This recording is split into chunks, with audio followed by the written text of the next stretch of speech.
Hello बच्चों, मैं प्रवीण दुबे हमेशा की तरह स्टडी अड्डा के ऑफिशियल यूट्यूब चैनल पर आपका स्वागत करता हूं। देखिए बच्चों, जैसा कि आप जानते हैं कि हम एक सीरीज चला रहे हैं और इस सीरीज में हम एसएससी सीजीएल के प्रीवियस ईयर के पेपरों का सॉल्यूशन कर रहे हैं। तो आज भी हम उसी क्रम को जारी रखते हुए आज हम लेकर आए हैं आपके लिए 5 मार्च 2020 के शिफ्ट थर्ड के पेपर का सॉल्यूशन। इससे पहले भी हमने काफ़ी सारे पेपरों का सॉल्यूशन किया है। अगर आपने वो वीडियोस नहीं देखे हैं तो उनको जरूर देखें, क्योंकि 2021 में जो सीजीएल का पेपर होगा उसमें आपको ये वाले पेपर काफ़ी मदद देंगे। आपको एक आइडिया मिल जाएगा कि किस तरीके के पेपर या क्वेश्चन एसएससी सीजीएल देता है। ठीक है ना।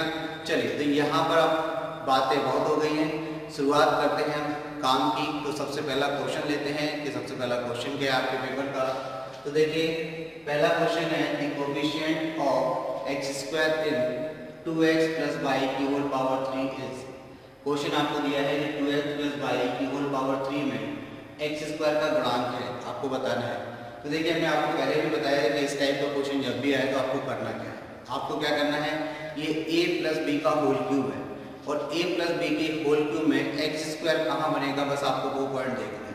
जब आप a + b का होल क्यूब खोलते हैं तो देखिए, आप अगर हम इसको लिखें कि a + b का होल क्यूब, क्या लिखते हैं, a + b का होल क्यूब, तो ये क्या होता है, a³ + b³ + 3a² b + 3ab²। ये फॉर्मूला होता है a³ + b³ का होल क्यूब का, a + b के होल क्यूब, a³ + b³ का नहीं, a + b के होल क्यूब का फॉर्मूला होता है। ठीक है, यहाँ से आप a³ + b³ का भी बना सकते हैं, खैर आपको यहाँ पर उसकी जरूरत नहीं है। तो यहाँ पर आप देखिए कि अगर हम बात करें यहाँ a क्या है, तो यहाँ पर a है आपका 2x, तो 2x मतलब a का स्क्वायर जहाँ बनेगा वहाँ आपको क्या मिलेगा, x स्क्वायर का कोएफिशिएंट मिलेगा। तो a का स्क्वायर आपको मिलेगा इस स्टेप में, थर्ड वाले स्टेप में। तो यहाँ पर देखिए ये 3 है, a की वैल्यू कितनी है, तो a की वैल्यू आपका आंसर 2। अगर कंपेयर करते हैं यहाँ पर 2x + y को आप कंपेयर करते हैं तो आप कहेंगे सर a की वैल्यू यहाँ पर 2x और b की वैल्यू यहाँ पर y है। तो यहाँ पर 3 ये हो जाएगा 2x का होल स्क्वायर इनटू में क्या y, b की वैल्यू y, तो ये हो जाएगा 3 इनटू कितना 4x² इनटू में y, तो ये आपका कितना हो जाएगा 12x² y, 12x² y। अब आपको क्या चाहिए, यहाँ पर x² का कोएफिशिएंट चाहिए। क्या चाहिए, x² का कोएफिशिएंट चाहिए। तो x² का कोएफिशिएंट निकालने के लिए जिसका कोएफिशिएंट चाहिए रहता है उसको हटा देंगे। तो आपने x² हटाया तो क्या बचा आपके पास 12 और y, तो आपका आंसर क्या हो जाएगा 12y। तो यहाँ पर x² का कोएफिशिएंट निकल कर आ जाएगा, आपका x² का कोएफिशिएंट निकालना है तो कोएफिशिएंट निकल कर आ जाएगा, कोएफिशिएंट निकल कर आ जाएगा कितना, ये कोएफिशिएंट निकल कर आ गया आपका x² का 12y यानी कि 12y, और यही आपका आंसर है। तो आप बिल्कुल सिंपल वे में इस क्वेश्चन को करिए, ऑप्शन बी जो है आपका आंसर हो जाएगा। बस आप फॉर्मूला देखिए कि a + b का होल क्यूब क्या होता है और a की वैल्यू यहाँ पर 2x है, 2x है तो कहाँ x रखेंगे कि x² मिलेगा, तो आपको 3a² b में अगर आप 2x रखते हैं तो वो 4x² हो जाएगा। ठीक है, तो 4 की 12 हो जाएगा y, तो 12y आप मौखिक रूप से दिमाग में भी इसको सॉल्व कर सकते हैं। तो आपका जो पहला क्वेश्चन था काफ़ी इजी था, इसका आंसर क्या निकल कर आया आपका 12y, ऑप्शन बी। ठीक है, चलिए तो नेक्स्ट क्वेश्चन की तरफ मूव करते हैं। क्वेश्चन नंबर 2 देखते हैं। देखिए, क्वेश्चन नंबर 2 आपसे क्या कह रहा है, Sudhir purchased A laptop for ₹42,000 and a scanner cum printer for ₹8,000. He sold the laptop for a 10% profit and the scanner cum printer for a 5% profit. What is his profit percentage? Question आपसे कह रहा है कि सुधीर ने 42,000 रुपये में एक laptop और 8,000 रुपये में एक स्कैनर से प्रिंटर खरीदा, मतलब जो स्कैनर कम प्रिंटर का काम करता है, इस प्रकार 8,000 में खरीदा। उसने 10% के लाभ पर लैपटॉप को और 5% के लाभ पर स्कैनर से प्रिंटर को बेच दिया। उसका लाभ प्रतिशत क्या है ये बताना है, मतलब ओवरऑल ट्रांजैक्शन में उसका लाभ आपको बताना है। तो सबसे पहले हम बात करते हैं कि सुधीर ने 2 चीज़ें खरीदी, वो उसके लिए उसने इन्वेस्ट कितना किया, यानी कि कितना खर्च किया, तो उसका आपको श्रेणी निकालना पड़ेगा। तो यहाँ पर अगर हम बात करें लैपटॉप की, यहाँ पर हम बात करें लैपटॉप की, तो लैपटॉप कितने में खरीदा सुजीत ने, तो आप कहेंगे सर 42,000 रुपये में। अच्छा, स्कैनर कम प्रिंटर, तो अगर हम बात करें स्कैनर कितने का खरीदा उसने, स्कैनर कितने का खरीदा, तो आप कहेंगे सर 8,000 रुपये का। स्कैनर कितने का खरीदा उसने, 8,000 रुपये का। तो टोटल उसने कितना रुपये खर्च किया, तो आप कहेंगे 42 और 8 यानी कि 50,000 रुपये। टोटल उसने 50,000 रुपये खर्च किए। तो 50,000 रुपये तो हो गया उसका क्या, क्रय मूल्य यानी कि सीपी कॉस्ट प्राइस। तो क्रय मूल्य निकल आया, सुधीर ने दो चीज़ें खरीदने में 50,000 रुपये खर्च किए। अब वो क्या करता है, लैपटॉप को पर तो 10% का लाभ कमाता है, मतलब लैपटॉप को 10% के लाभ पर बेच देता है। उसने 10% के लाभ पर लैपटॉप को और 5% के लाभ पर स्कैनर को बेच दिया। तो अब आप बताइए कि लैपटॉप कितने का था, तो आप कहेंगे सर जो लैपटॉप था वो था आपका 42,000 रुपये का। कितने का था, 42,000 रुपये का। और इसका 10% प्रॉफिट यानी कि 10% कितना कमाएगा वो, तो 42,000 का 10% 4200 होगा।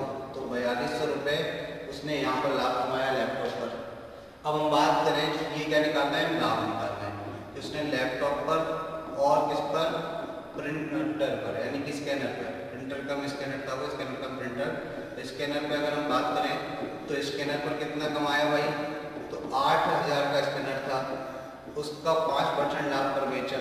तो 8,000 का 5% कितना हो जाएगा, 2 जीरो से परसेंटेज कैंसिल, 8 5 40 यानी कि 400 रुपये। तो ओवरऑल अगर हम बात करें कि उतने ओवरऑल उसने कितना लाभ कमाया, तो आप यहाँ से उसका टोटल लाभ यानी कि कुल लाभ निकाल लीजिए। कुल लाभ कितना है सुनील का, आप वो देख लीजिए। तो आप कहेंगे सर यहाँ पर 4200 का लाभ हुआ, लैपटॉप पर प्रिंटर पर 400 रुपये का लाभ हुआ। तो टोटल कितना हुआ, 4600 का लाभ। कितने का लाभ हुआ, 4600 का। 42 और 400 4600 का लाभ हुआ। अब ये 4600 का लाभ हुआ टोटल कितने पर, 50,000 पर। तो उसका लाभ प्रतिशत क्या है ये आपको बताना, मतलब कुल लाभ प्रतिशत आपको बताना है। तो अब आप बताइए लाभ प्रतिशत उसका टोटल कितना निकलेगा।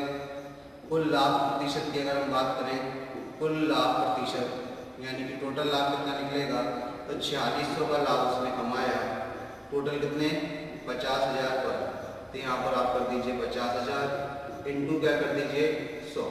देखिए 4 जीरो से ये 4 जीरो कैंसिल, तो आपका क्या बचेगा, 46 बटे में कितना 5, तो 92 45 और कितना हो जाएगा 1 बटे 5 यानी कि 9 सही 1 बटे 5% का उसका कुल लाभ है।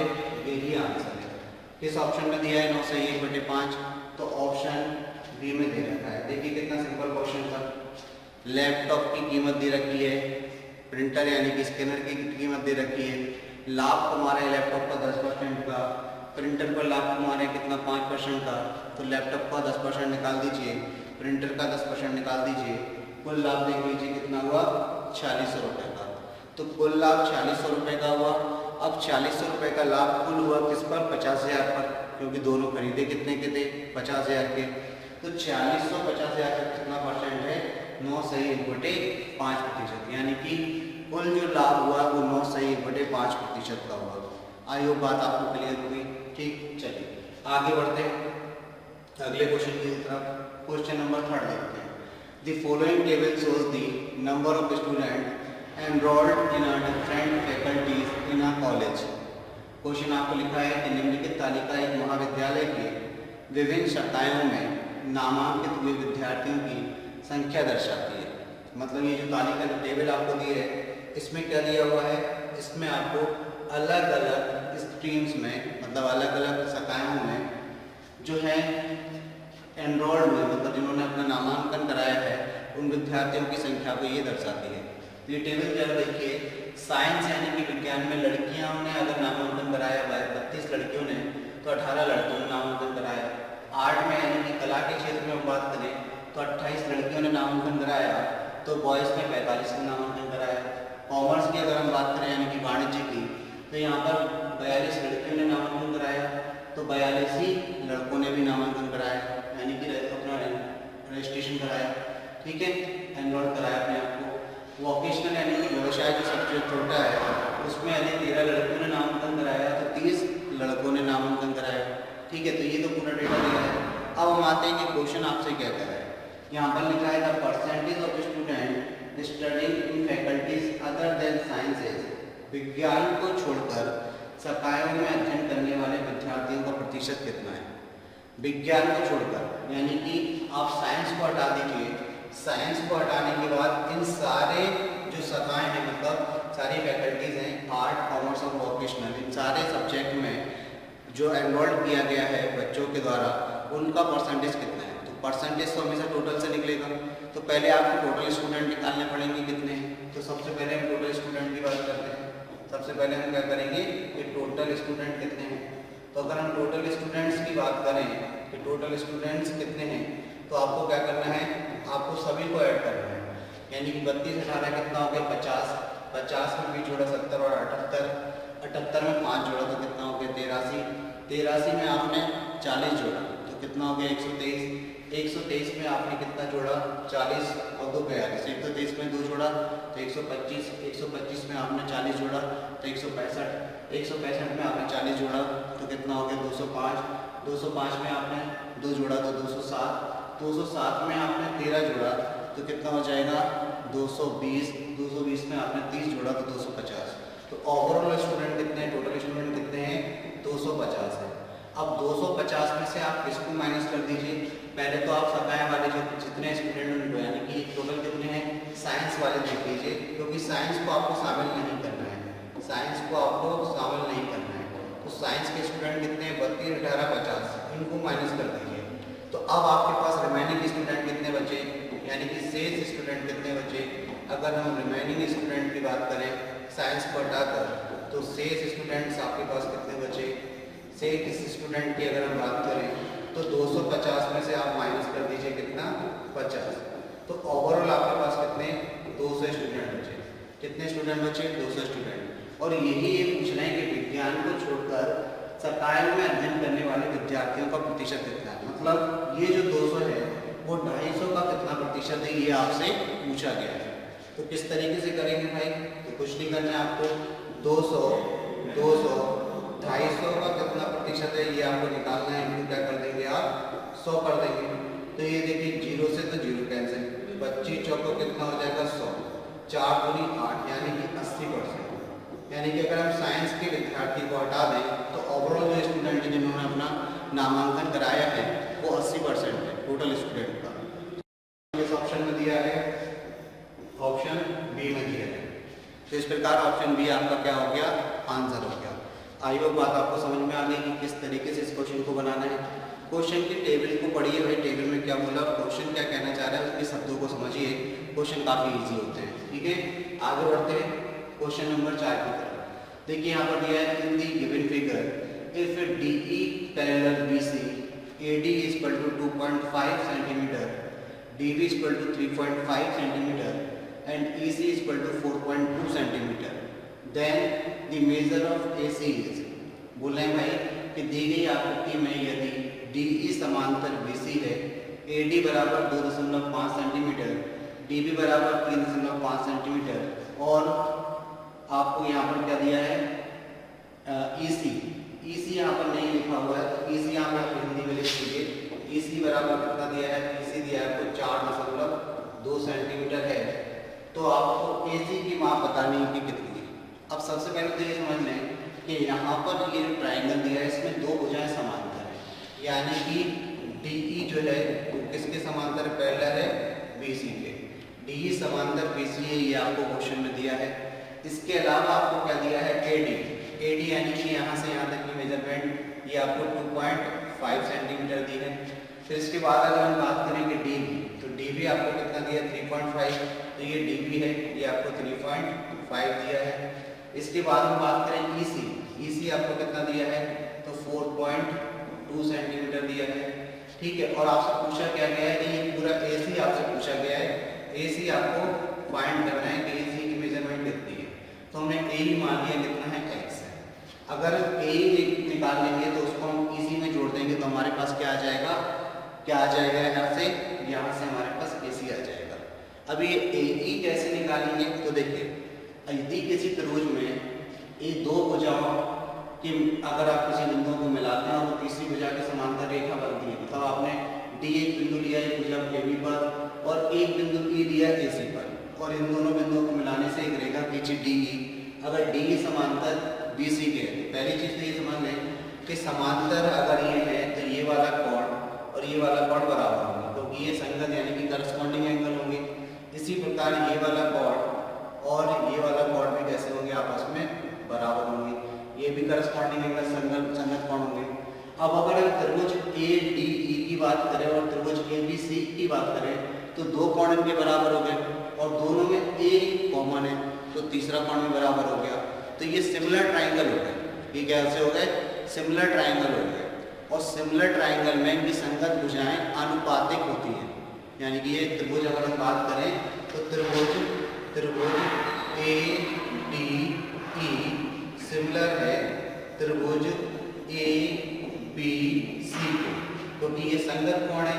कोण ADE बराबर है कोण ABC के, कोण AED बराबर है कोण ACB के, और एक कोण A दोनों में कॉमन है।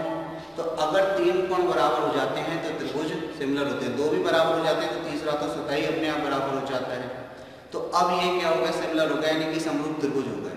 और समरूप त्रिभुजों में संगत भुजाओं का अनुपात कैसा होता है, बराबर होता है।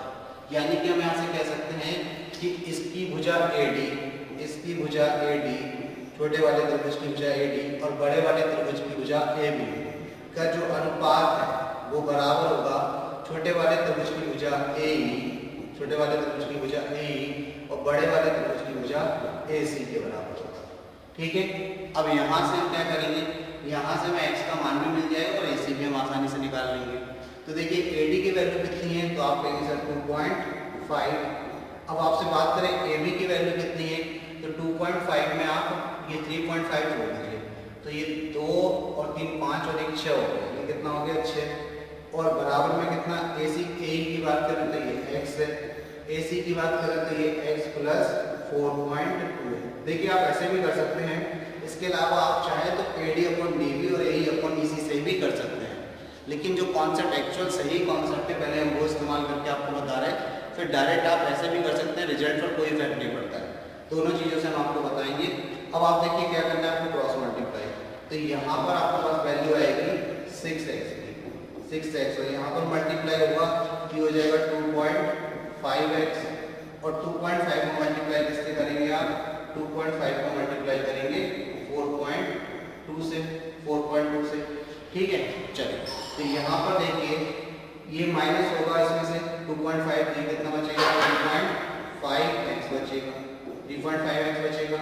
यहाँ पर आप 25 को मल्टीप्लाई कर दीजिए तो 25 दूनी 50, 25 दूनी 50 का कितना आएगा 0, 5 में 5, 25 चौका 100 और 5 105, कितना हो जाएगा 105। कितने अंक वाला दशमलव लगाना है, एक अंक यानी दो अंक वाला दशमलव लगाना है, तो ये 10.50 आपका वैल्यू आ गया।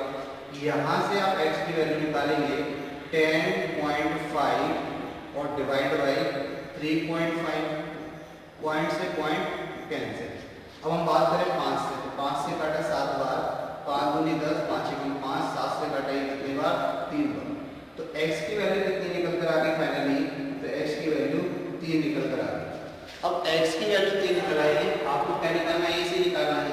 तो आपको पता है कि AC निकालने के लिए हमें क्या करना है, AE प्लस EC करना है, AE प्लस EC करना है। AE की वैल्यू अभी आपने निकाली x यानी कि 3 और EC की वैल्यू आपको गिवन है, EC की वैल्यू आपको गिवन है कितनी 4.2, तो यहाँ पर रख दीजिए 4.2, तो आपका ये कितना हो गया 7.2, तो 7.2 जो है आपका आंसर आ गया। 7.2 किस ऑप्शन में दिया है, ऑप्शन डी में दिया है 7.2, तो 7.2 आपका आंसर हो गया। क्लियर हो गई बात, ठीक। तो इस प्रकार देखिए एक तो ये तरीका हो गया। एक हमने कहा कि आप डायरेक्ट इस क्वेश्चन को बना सकते हैं। डायरेक्ट कैसे बना सकते हैं, मतलब यहाँ पर सिमिलरिटी आप लगा रहे हैं, समरूपता लगा रहे हैं, तो समरूपता के बेस पर आपने क्या करना है, बड़े त्रिभुज की भुजा का अनुपात छोटे त्रिभुज की भुजा से और बड़े त्रिभुज की भुजा का अनुपात छोटे त्रिभुज की भुजा से या छोटे त्रिभुज की भुजा का अनुपात बड़े त्रिभुज की भुजा से, यानी कि संगत भुजाओं का अनुपात बराबर होता है। या फिर आप इसको ऐसे भी ले जा सकते थे कि AD ये सेकंड मेथड है, इसको भी आप देख लीजिए। आप इसको ऐसे भी कर सकते थे, सेकंड मेथड आप इस तरीके से भी इस्तेमाल कर सकते थे कि AD अपॉन DB बराबर होगा AE अपॉन EC। इससे क्या रहेगा, यहाँ से क्या रहेगा, डायरेक्ट आपकी x की वैल्यू आ जाएगी, यहाँ पर क्या है EC। ठीक, तो यहाँ पर AD की वैल्यू कितनी है, तो ये 2.5 है, DB की वैल्यू कितनी है 3.5 है, AE की वैल्यू कितनी है x है, EC की वैल्यू 4.2 है। अब देखिए पॉइंट से तो पॉइंट कैंसिल हो गया, तो ये 5 से 5 बार कटा, ये 5 से 7 बार कट गया। अब ये 7 से कटेगा कितने बार, 6 बार, तो यानी कि 0.6 आ जाएगा। और 6 का मल्टीप्लाई आप 5 से करेंगे तो 6 पंचे 30 यानी कि 3 आ जाएगा। तो x की वैल्यू देखिए 3 ही आएगी, तो x की वैल्यू 3 ही आई यहाँ पर भी। तो ये थोड़ा आपके लिए इजी हो जाएगा। अब x की वैल्यू 3 आ गई तो आप कहेंगे सर इजी, बिल्कुल सिंपल है, 3 आपको जोड़ देना है किसमें, 4.2 में, तो 7.2 आपका आंसर आ गया, 7.2 आपके आंसर आ गया। तो ये आपका था फर्स्ट मेथड, आप इस तरीके से जा सकते हैं।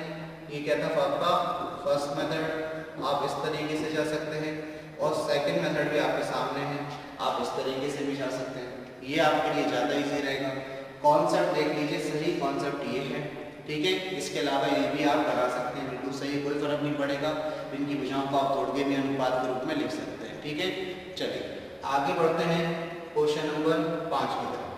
क्वेश्चन नंबर 5 की तरफ बढ़ते हैं। तो क्वेश्चन नंबर 5 देखते हैं कि क्वेश्चन नंबर 5 क्या है।